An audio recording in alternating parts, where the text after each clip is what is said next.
Hi, my name is Jeffrey José Ruiz. My ID is 2011 22829.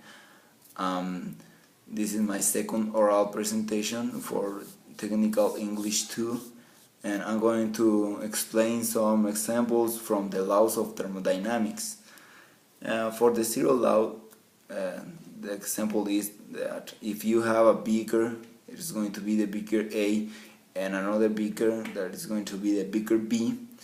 If you put water in both beaker, but the water in the beaker A is going to be above room temperature, and the water in the beaker B is going to be below room temperature, and they are not in contact. But if you wait certain amount of time, you are going to see that the beaker in the temperature in the beaker A is equal to the temperature in the beaker B. That's because they are in thermal equilibrium, and if you have this temperature and you compare with the temperature of the surrounding, you are going to see that it is the same temperature.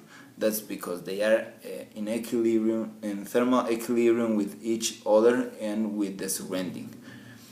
An example for the second law is that if you have a machine, and this machine and you have a heavy object, and the machine is upwards this object, you're going to know that the machine is transferring energy to the object.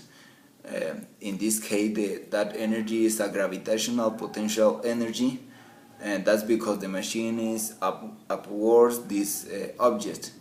An example for the second law is that if you have a refrigerator, there is going to be an external agent, and this refrigerator is going to heat flows from hot to cold. That's the refrigerator system, and it is an example for the second law.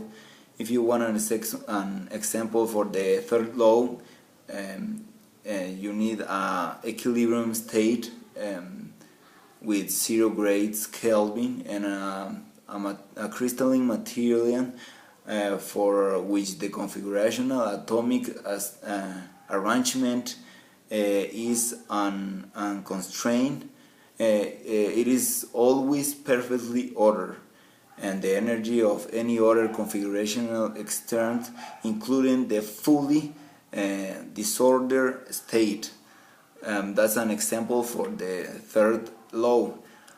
These are the examples for the fourth law of thermodynamics. There are a lot of examples, and people who use thermodynamics every day in a job, in their homes, and everywhere. Thank you.